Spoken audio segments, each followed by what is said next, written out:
Hello po sa inyong lahat mga ka-crypto. Ako po si Pinoy Crypto Trader at sa video na ito ay atin pong pag-uusapan ang aking technical analysis dito po kay Bonk ngayon pong May 24 taong 2024. At ang ating pong nakikita rito ay ang kanyang daily chart time frame kung saan kahapon po ay tumagos po siya dito sa ating minor resistance line na 40 digits 3443. Kaya, ayan, bago po tayo magpatuloy ay nais ko lamang po munang bigyang linaw ang aking disclaimer kung saan ang nilalaman po ng video na ito ay hindi po ito isang financial advice. For education and information purposes lamang po ang layunin nito. Maliban po dito ay nais ko na rin pong magbigay babala na wala pong kahit anumang group chat ang Pinoy Crypto Trader. Ayan, check po muna natin ang kanyang performance dito kay CoinMarketCap kung saan itong si Bonk ay umangat po ng 6.18% nitong nakalipas na 24 oras at ang kanyang 7-day performance ay 43.66% po ang kanyang inangat. Kaya napakaganda po ng performance ngayon nitong si Bonk as compared dito sa ibang mga meme coins natin dito. Pero mas nakakalamang po pa rin itong si Pepe. Ayan, kasi mas mataas po yung kanyang 24-hour performance compared dito kay Bonk. Kaya, ayan, parang pumapangalawang po itong si Bonk sa best performing meme coin natin ngayon. Ngayon ay check po natin yung kanyang market cap kung saan ay umangat po ng 6.30% ang kanyang market cap at ang kanyang trading volume ay umangat na rin ng 68.72%. Kaya yan, nagre-reflect po yan sa kanyang mga naging price action nitong nakalipas na araw. Yan, kahapon po ay bumuo siya ng isang bullish candlestick na siyang nagdulot sa pagkabasag ng kanyang resistance line dito. Ngayon ay check po muna natin yung kanyang official X account kung meron po silang bagong announcement or latest tweet rito na maaaring makaapekto sa kasalukuyang presyo po nito or sa mga paparating na araw. Yan, meron po tayo ritong repost. Ayan, mula kay Solana. Last 2 hours po ito. Ayan, meron po tayo nakikita rito na emoticon ng aso at saka may plus sign tapos yung araw is equal to W. Ano kayang ibig sabihin yan? There's still time to build for the fully community run Bonkathon by Radiance DAO and compete for $350,000 in prizes. Kaya yan pa rin po yung Bonkathon na nagaganap na event dito kay Bonk. Last 3 hours, awesome thread on Bonkathon from Slorg here. Ayan. 4 hours, Bonk check.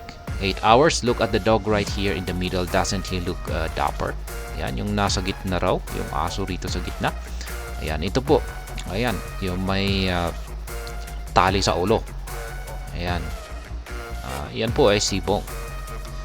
Ayan, yan po yung kanilang mga latest announcement or tweet rito kung saan ay parang wala naman pong gaanong matinding impact ang kanilang mga announcement dito.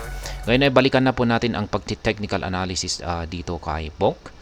Kaya ayan, tumagos po siya kahapon dito sa ating minor resistance line dito sa 40 digits 3443 at mukhang ngayon ay nagkakaroon po siya ng retest dito.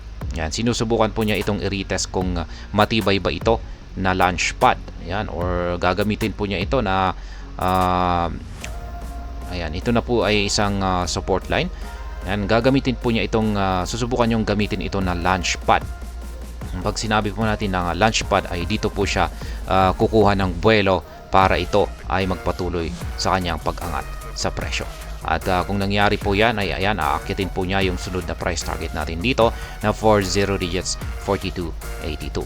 Pero kung pagsakaling hindi po ayan, kung pag nabasag po or bumigay yung support line natin dito ay ayan, posibleng babagsak po siya rito.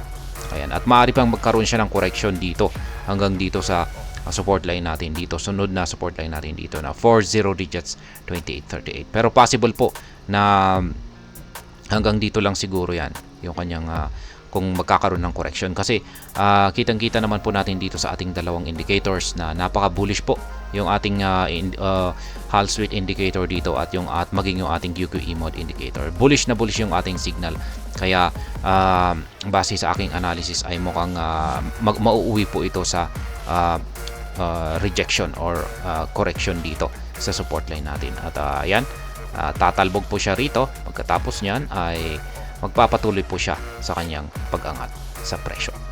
Kaya ayan, yan po ang aking short term na technical analysis dito kay Bonk. Yung long term naman po natin ay ayan, patuloy pa rin po niyang inaakyat yung ating pinaka price target natin dito na 40 digits, 4802. At yung aking naging basehan po rito ay dulot ng naganap na breakout dito sa descending channel pattern natin dito na binubuo ng ating ng mga kulay blue na linya rito. Kaya dahil po sa breakout na yan ay patuloy po ang pag-angat ni Bonk hanggang dito sa pinaka price target natin dito na 40 digits, 4802. Kaya yan po yung aking mga live spot trading positions dito po kay Bonk. Itong dalawang kulay yellow ay dalawang take profit po yan o sell pending order. Tapos tatlong kulay blue na arrow signs ay mga buy pending orders ko po yan. Yung mga dinaanan ng mga candlestick natin dito ay ito po yung mga previous trades ko rito, kung saan ay nakakaapat na po ako na take profit dito kay Bonk. Kaya ayan, sa mga nagtatanong kung anong ginagamit kong trading platform dito sa pag-technical analysis kay Bonk ay TradingView. Ayan, yung aking dalawang indicators dito ay ang Hall Sweet Indicator, ito po yan, yung nasa chart, at ang QQE Mode Indicator, ito yung nandito sa ibaba.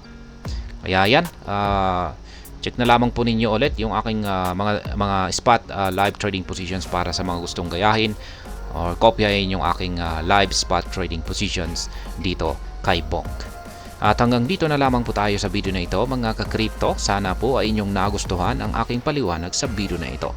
Kung inyo po itong nagustuhan ay pakiclick lamang po ang like button nito. Para naman po sa mga bago lamang dito, kayo po ay aking inaanyayahan para mag-subscribe. Pakiclick na rin po ang bell icon nito dahil ito po ang siya magsisilbing notification nito sa mga bago kong videos na akin pong ina-upload sa aking YouTube channel na ito.